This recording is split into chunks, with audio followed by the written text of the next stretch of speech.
Today, November 11th, is Veterans Day. What is your name, please? My name is James White. My name is James White. My name is James White. Only one of these men is the real James White. The other two are imposters and will try to fool this panel. Tom Poston, Peggy Cass, Barry Nelson, and Kitty Carlisle. On To Tell the Truth with your host, Bud Collier.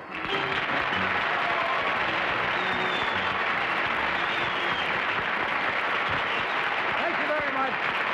Thank you, and welcome once again to Tell the Truth, brought to you this week by Anacin, the headache remedy with the special combination of ingredients to relieve pain, to relax tension, soothe irritability. Anacin.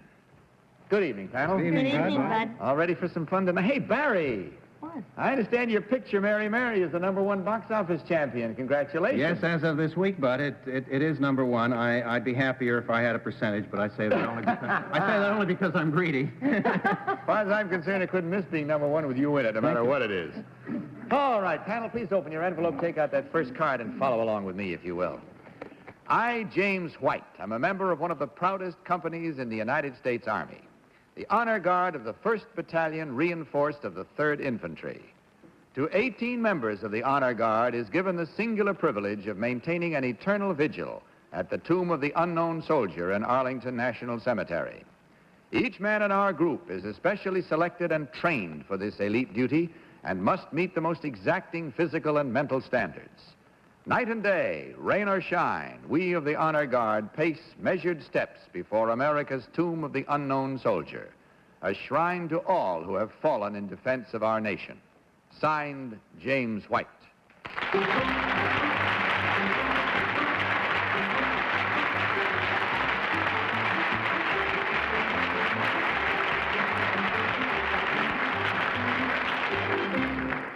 Panel, these three gentlemen all claim to be James White, Sentinel at the tomb of the unknown soldier. We'll start the questioning with Tom Poston, if we may. Tom? Thank you, Bud.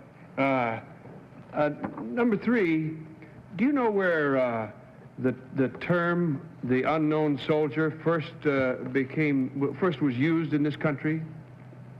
Do you happen to remember? No, sir. Probably the Civil War. Number 2, do you know who first designated the unknown soldier as such? Well, sir, actually, we picked these people for the tomb. Actually, it was originated, thought, in 1921. And this was exactly when, of course, the soldiers were picked. And from then on, I don't know. Thank you. Number 1, do you know the name of the unit that guards the Fort Knox? Does that come under your same... No, sir, it does not. It's an armored unit. It's an armored unit. Thank you. Peggy Cass. Thank you. Number 1, how did you get chosen to be on the Honor Guard? I was a member of the Honor Guard Company first. From Honor Guard Company, we're selected. There's 18 of us to march to the tomb of the unknown soldier. Number 3, but how do you get to be in the Honor Guard Company? To get in the Honor Guard Company, there's several ways. Actually, most of the men that come in there are selected from different Army posts around the United States as volunteers. Thank you. Number 2, what did the 3rd Infantry, where was the 3rd Infantry in World War II? Actually, we were in various places, mainly all over, carrying out these honored duties. Oh, thank you. Barry. Number 2, what kind of rifle were you carrying up there? United States caliber M1. Number 1, what sort of uniform do you wear in the summer? We wear the uniform similar to what you're seeing, only it's lightweight TW. It looks the same to you during winter, but it's a different type of material. And what hours do you spend guarding? There are 3 reliefs. Each relief has responsible for 24 hours. We're 4 men on each relief. 1 man is on 1 hour and off 3 for a period of 24 hours, then another relief comes on. Thank you. Number 3, has there ever been an incident to ruffle the calm? No, sir. Number 2, what do you wear in the rain? Sir, we have what's called a dress green or a plain raincoat, which is green. Thank you. Kitty. Number 2, could you tell me what reinforced means? 1st Battalion reinforced of the 3rd Infantry. This simply means, ma'am, that we are grouped each year or so. We are reinforced by different people from other units. Thank you. Number 3 said there's never been an incident of any kind. What happens during some of those terrible Washington summers when it's very hot? Does no one ever faint? Well, we're not, well... You just would rather ma'am. not answer that, No, all right? ma'am. I don't blame you. Number 3, can you tell me what other shrines or monuments are guarded by the 3rd Infantry, the 1st Battalion? Number 3? There are no other shrines guarded by the 3rd Infantry. Thank you. That's all the time we have. It is time for you now to mark your ballots. So will you kindly do so, panel, at once, without change and without consultation, if you please, as you vote now for number 1, number 2, or number 3. Our team of challengers will be awarded $250 for every incorrect vote.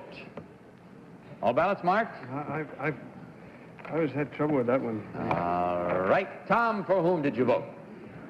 I didn't know enough to ask, or they were too smart for us. I just had a guess, and I guessed that it would be number 2. He knew when the actual Arlington tomb was erected, so... Peggy. Boy, they really all knew so much. I mean, I think they should all be on the honor guard. But I voted for number 2 because he seemed to really know about it. I mean, like, 1921 and all that stuff. He just seemed knowledgeable to me. Barry. I almost voted for number 2. He was very good, and he called me sir, and I kind of like that. Most people just call you Bud here. I beg your pardon?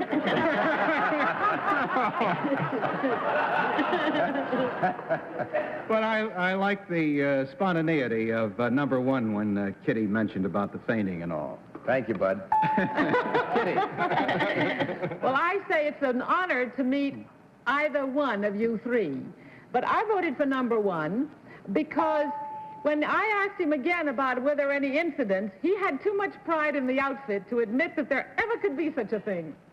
So it's 2 for 2 and 2 for 1, and that's the way we go for the truth now, to learn which of these gentlemen actually has the privilege of being one of the sentinels at the tomb of the unknown soldier. Will the real James White please stand up?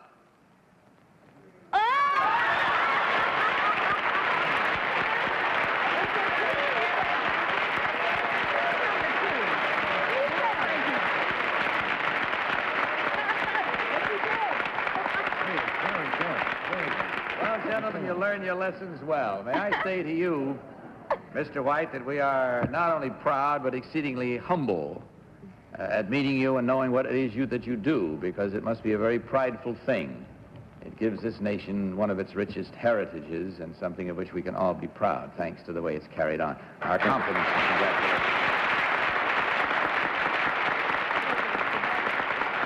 Now, number 1, what is your real name and what do you really do? You got half the votes.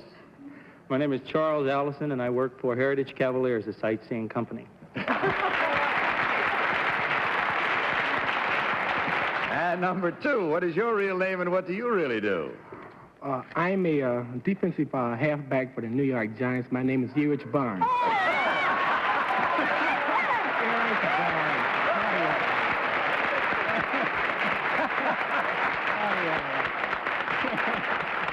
He's one of the best players we got on the team. Oh, man, he sure is. Congratulations to you. And to all of you, you did a wonderful job of fooling the panel. In checking, of course, we find they were all incorrect. There are 4 at $250 each for a total, gentlemen, of $1,000 from Addison coming your way. And, of course, a gift package of all the fine products from the makers of Addison. Thank you very much for sharing your evening with us. Good night, and God bless you.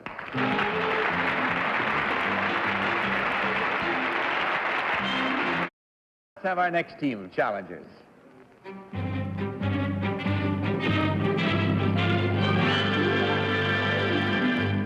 What is your name, please? My name is Barry Langford. My name is Barry Langford. My name is Barry Langford.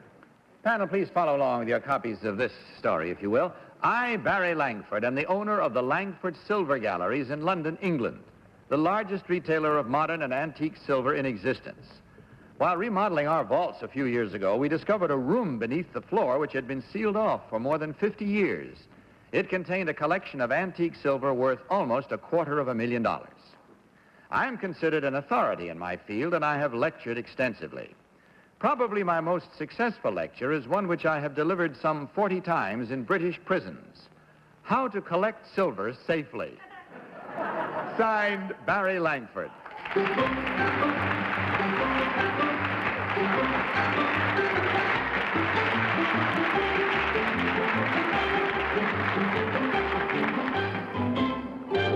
Three-gentleman panel, all claiming to be Barry Langford, an expert on antique silver. We'll start the cross-examination this time with Barry Nelson, if we may, Barry. Thank you, Bud. Number 2, how do you, what would be the worth of a George I silver spoon, the size of a soup spoon? Oh, well, there's no direct answer to that one. It all depends on demand and supply. A thing like that might range anything from, give it to you in pounds, anything from £5 to £25. And it would also depend if somebody wanted to complete a part of a set. Thank you. Number 3, what would be the marking on such a spoon? Well, you would have, first of all, the lion of England. Then you'd have a leopard's head. And if the spoon was produced before 1730, you would have a crown on the leopard. Then, Kitty. Thank you. Number 1, what kind of silver was this that was discovered? Well, it was all mixed silver. From how long ago? From 1890 backwards. Number 1. Number 2, how long has sterling been a prerequisite, a marking, a hallmark? Since the reign of King John, about 1300 roughly. I think it was 1335. Number 3, well, who is Wartski? I've never heard of him. Number 1, have you ever heard of Wartski in London? We don't like to advertise the opposition, madam, but I think he's in Regent Street. Thank you. Number 2, what is the Tooth Gallery in London? That's gallery where they sell a certain amount of silver. Thank you. Tom. Number 3, did you say you'd never heard of Wartski because you didn't want to mention a competitor's name? Well, to put it politely, yes. Well, number 3, what is tarnish on silver? Well, tarnish is just a sort of oxide that comes on silver after, if it's been exposed to the open air for too long. It gets oxidized, actually. Number 1, is that strictly accurate? Is that this color is silver? Yes, I would say the same thing, yeah. And sometimes the weather helps a bit. Thank you. Number 2, how do you prevent that? By regular use and regular cleaning. Clean the silver about once a month. Peggy. Thank you. Number 2, where are the silver vaults in London? They're in Chancery Lane. Number 3, what is the hallmark of Bristol? Well, being a dealer in London, I'm afraid I wouldn't be able to answer that question. Number 1, what is the hallmark of Dublin? Number 1, He's pinching my act. And my time. He's right. Yeah, he's right. What? He's right. I didn't hear him. What do you say? Aha! Thank you. Number 2. Oh, I didn't. That's all the time we have. I'm sorry.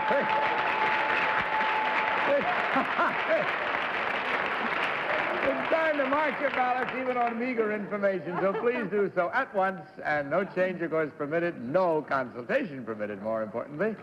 And mark now for number 1, number 2, or number 3. All ballots marked? Very well. Tom, for whom did you vote this time? I voted for number 1. He looks just like the kind of a nut that would lecture on how to collect silver in prison. I like them all, but Peggy, what is your choice? I didn't get to ask any questions, hardly. But I did not vote for number 3 because you should know the hallmark of Bristol, which is, in fact, an anchor. And number 2 said the Tooth Gallery was silverware, indeed it's paintings. So by letting him out, I got 1. And he looks like a nice boy, too. Barry, which one did you choose? Gee, number 3, I wish you knew the hallmark of Bristol. You voted for number 3. All right, Kitty.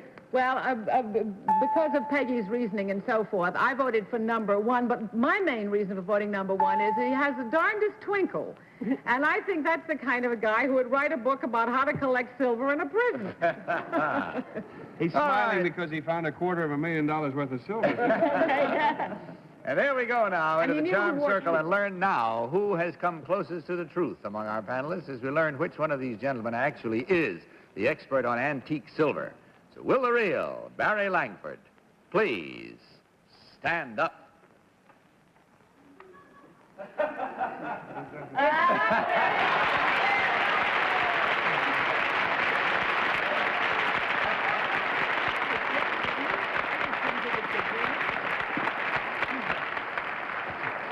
The hallmark on Bristol silver, which cost me $500, is not an anchor. What That's is the it? hallmark of Birmingham. Well, there you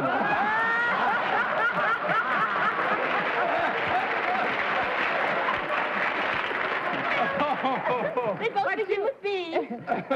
There is no hallmark for Bristol. Oh, I just meant the Hallmark book. Now you've got to learn all over again. Number 2, what is your real name and what do you really do, sir? Henry Thodey. I'm American correspondent for the News of the World, London. And number 3, you got to vote. What is your real name and what do you do, sir? My name is Gerald Lawrence, and I'm cruise director on North German Lloyd's flagship Bremen. Well, in checking the votes this time, we found that the panel got a little smarter. They're a little tougher to fool, and there was only one incorrect vote at $250, and that comes to you from Addison as well as a gift package of all their fine products. Thank you, gentlemen, for being with us. Hope you had as much fun as you brought to us. Good night, and God bless you. A third team of challengers.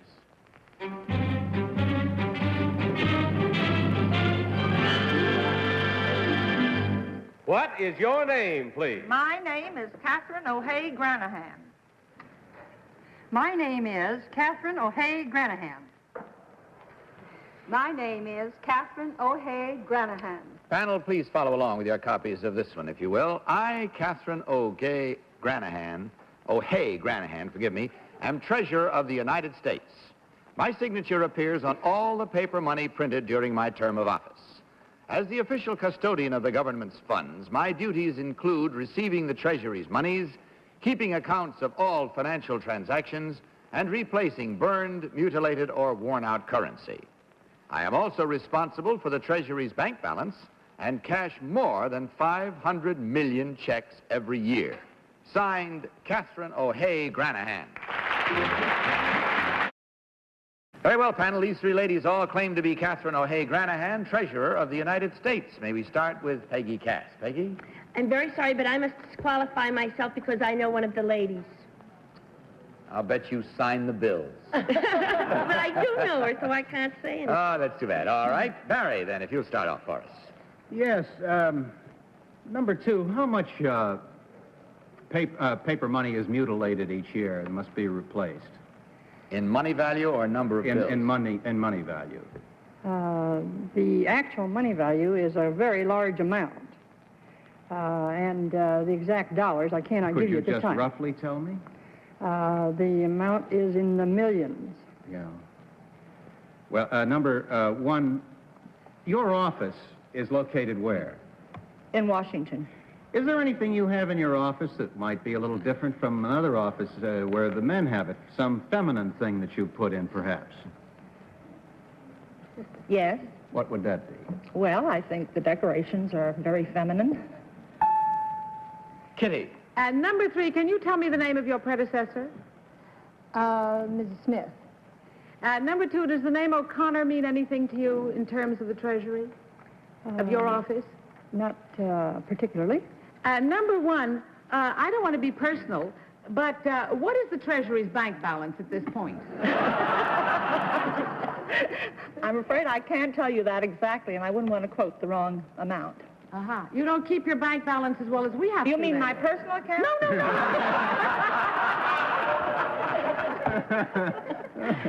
Number 3, when you write out your name on all the bills that we have, how is this put on all the other bills? How is it superimposed? Oh, well, I signed my name a number of times, and then it's printed or reprinted. Thank you. Number 2, how long are you in office? Oh, Tom. Thank you. Number 3, do you know who guards Fort Knox? Who guards Fort Knox? Well, I don't, but there's just a very good armed guard. Do you know what unit that is, number 2? Thank you, number 1. It's under the direction of the Treasury Department. Yes, it is. Do you happen to know, number 1? I'm trying to clear this up from the first group of questions. It really is not under the direction of the Treasury Department. It comes under the Mint. And that's not your department No. at all. Thank you. Number 1, are bills, is money ever actually lost? Is it just completely lost? Does it just go into thin air, dust, and so forth? Is there much money lost? Are you addressing me? Yes, ma'am. Sir? Yes, there's money lost. How can you tell? how can we tell? People report it. Oh, I see. Well, there you are. Ask that kind of a question, you get a direct answer. And the answer right now is for you to mark your ballots, if you will, please. Mark them at once and with no consultation, as you well know. Voting as you go now for number 1, or for number 2, or for number 3. All right, all ballots marked. Tom, for whom did you vote? I voted for number 3, just to be mean. It's to lose some money. That's right. And, of course, Peggy, yours goes as a disqualified. I'm out. What did you out of there? Out. Barry, what is your choice? I voted for number 2, Bud. She broke my heart when she told me the amount of money that was being confiscated. And Kitty, you have a choice. Well, I voted for number 1. I liked the way she said people report the money they lose. It sounded as though a lot of people had reported a lot of money to her. Very well. Now we have one disqualification, then it's broken up 1, 2, 3 down the line there. Let's see how it works out. As truth comes and stares us in the face, see if we can look it squarely in the eye and say that we were right. Learning now which of these ladies actually is the treasurer of the United States. So will the real Catherine O'Hay Granahan please stand up?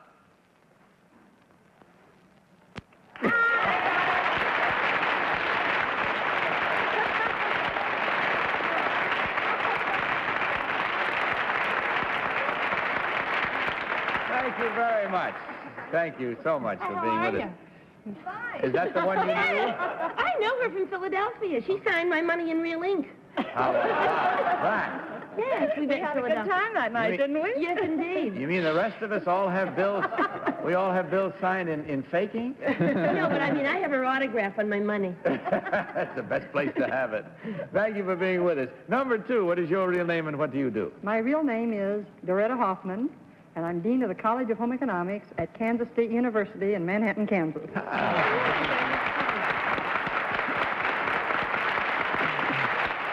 And number 3, what is your real name and what do you do? My name is Florence Linden, and I work for the Bromley Ski Area at Bromley Mountain, Manchester, Vermont. Well,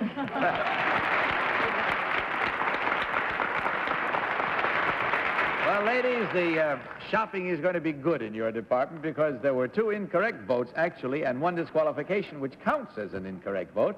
And therefore, 3 times $250 is $750, even if the treasurer is here.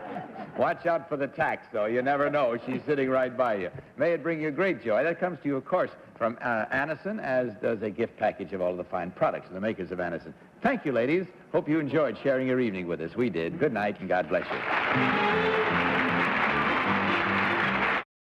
I bet we'll all be examining our money a little bit more closely from now on. Be very careful if Peggy tries to pass one on you that has an extra signature. It may be a phony. Thank you for being your wonderful selves. It's always a joy to be with you and share an evening. Thank See you you next week. See all of you next week. Don't forget to join us again the same time next week, and I'll see you, of course, tomorrow on the daytime show. In the meantime, this is Bud Collier saying good night for Anison and reminding you to tell the truth. Good night, everybody.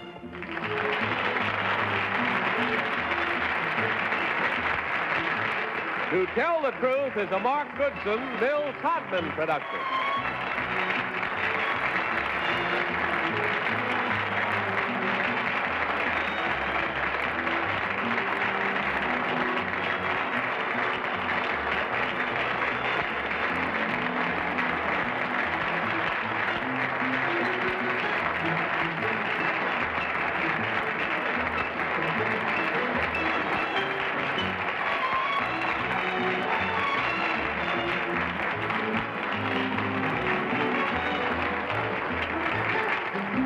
Tell the Truth has been brought to you by Sleep-Ease, the non-narcotic sleeping tablet for a good night's sleep. Sleep-Ease. This is Johnny Olson speaking for To Tell the Truth. This program was pre-recorded.